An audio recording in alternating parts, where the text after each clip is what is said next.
Hello everyone, आज हम लोग क्लास 9 का एक दूसरा important chapter that is tissues जो कि टर्म 1 में आने वाला है। टर्म 1 क्लास 9 में एमसीक्यू फॉर्मेट होगा, तो टिश्यूज़ का एज इम्पॉर्टेंट क्वेश्चन करेंगे। So without wasting any time and don't forget to subscribe to my channel. The fundamental unit of life का मैंने डाला था, अब ये सेकंड चैप्टर। ऐसे ऐसे मैं पूरे चैप्टर्स के कंप्लीट करूँगी जो कि क्लास 9 में इस बार आने वाले हैं। So the first question is which tissues has dead cell? Dead cell किस tissues के पास होते हैं? That is sclerenchyma, जो कि parenchyma and collenchyma उसमें living cells होते हैं, but in the sclerenchyma the cells are dead. Okay, now moving towards the second question, that is girth of the stem increases due to, girth means thickness, girth means होता है thickness, okay, girth means thickness. तो जो plant का गर्थ होता है ना, वो किस वजह से बढ़ता है? That is lateral meristem. Lateral meristem के वजह से गर्थ इंक्रीज़ होता है और ग्रोथ इंक्रीज़ होता है, that is due to apical meristem. और उसके बाद एक और है डैट इज़ इंटरकैलरी, उसके वजह से हाइट इंक्रीज़ होती है। So question number third, that is which cell do not have perforated cell wall? Cell wall perforated means without pores. Perforated means होता है pores. Do not have pores. पोर वाले cell wall किसके पास नहीं होते? That is ट्रैकेट। ट्रैकेट किस में पाए जाते हैं? Tracheids are found in the phloem. उसके बाद question number 4, that is intestine absorb the digested food materials. Intestine absorb the digested food material. What type of epithelial cell are responsible for that? Intestine में कौन से type के epithelial cell found होते हैं जो कि पाए जाते हैं? That is columnar epithelium. Columnar epithelium जो है वो कॉलम लाइक शेप होते हैं, like this type of epithelial cell होते हैं। So these are found in the intestine. और इंटेस्टाइन में विली भी प्रेजेंट होता है, वो तो विली तो कॉलम शेप के होते हैं, इससे भी हम लोग याद कर सकते हैं to relate that. So question number 5, a person meet with an accident. एक एक्सीडेंट हो जाता है उनका, in which 2 long bones of hand were dislocated. 2 जो लंबी बोन्स होती है ना हैंड की, वो डिसलोकेट हो जाती है, मीन्स हिल जाती है, मीन्स टूट जाती है। Which among the following may be the possible reason? कौन सा इसमें से पॉसिबल रीज़न हो सकता है?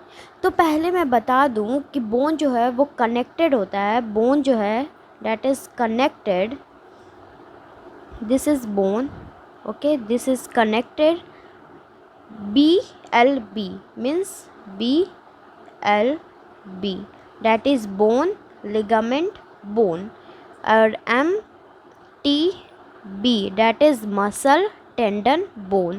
तो ऐसे हम लोग याद कर सकते हैं। तो बोन टू बोन ज्वाइंट होता है किससे? That is ligament.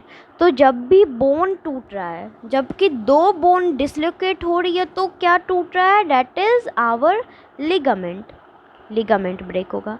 So question number 6, that is which is not function of epidermis. Epidermis का कौन सा फंक्शन नहीं है? Conduction of water is not a function of epidermis. Conduction of water, it is the function of vessel. Vessel कौन? Vessel ये वो वाला vessel है जो कि जाइलम में फाउंड होता है। सो moving toward 7th question, that is dash is not found in xylem tissues. Xylem tissues में क्या फाउंड नहीं होता है? That is sieve tubes. Sieve tubes किस में पाए जाते हैं? सीव ट्यूब्स पाए जाते हैं फ्लोएम में। सो ये जाइलम में नहीं होते हैं। So moving towards the 8th question, that is which of the flowing statement are correct about meristematic tissue. Meristematic tissue के बारे में कौन सी स्टेटमेंट करेक्ट है? तो यहाँ पे मैंने ऑप्शंस नहीं लिखे हैं, सो विदाउट वेस्टिंग, सो मैंने सोचा ज़्यादा टाइम वेस्ट ना करूँ इसलिए। So composed of cells that are capable of cell division. ये जो स्टेटमेंट है बिल्कुल सही है कि meristematic tissues are composed of cell that are capable of cell division. Cell division करते हैं, इसे डिवाइडिंग सेल्स तो कहते हैं, ये तो याद ही होगा। So question number 9, which of the following connective tissue, which कौन कौन सा कनेक्टिव टिश्यू है?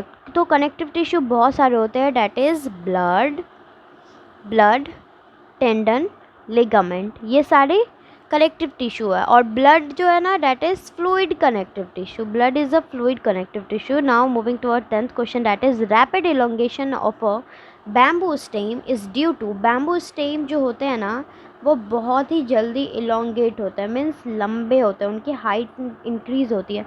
वो किस वजह से होती है? That is called intercalary meristem की वजह से हाइट इंक्रीज़ होती है। तो यहाँ पे मैं बता दूँ कि लेटरल मेरिस्टेम के कारण थिकनेस इंक्रीज़ होती है, इंटरकैलरी की वजह से हाइट इंक्रीज़ होती है, और एपिकल की वजह से ग्रोथ इंक्रीज़ होती है। तो ये बहुत ही इंपॉर्टेंट है, बहुत ज़्यादा। So moving towards question 11, that is the function of dismantling and recycling in a cell is undertaken by, जब सेल में कुछ रिवाइवल जब पॉसिबल नहीं होता है, सेल में डैमेज हो जाता है तो रिसाइकलिंग होता है, ये सारा फंक्शन कौन करता है? That is lysosome, that are perform by lysosomes. Lysosomes को सुसाइडल बैग भी कहते हैं, सुसाइडल बैग भी कहते हैं। और इसे इसका एक और नाम है, डैट इज़ डिस्पोजल बैग, या फिर इसको एक और नाम से जानते हैं, डैट इज़ गार्बेज बैग, क्योंकि इसमें डाइजेस्टिव एंजाइम्स होते हैं that burst when there is any damage to the cell. So moving toward 12th question, that is the nodes of a Ranvier are found in, nodes of Ranvier जो है वो कौन से cell में पाया जाता है? That is nerve cell. So nerve cell का तो डायग्राम बहुत ही ईजी है, सो अगर आप लोग चाहते हो तो वो मैं बता दूँगी। So I think that it is enough for today. So if you like the video, don't forget to hit a like button and subscribe to my channel, and I will be sending these types of MCQ question on the another chapter like motion, and then force and laws of motion, and one more that I am forgetting, that is okay, you can also tell me in the comment section. So see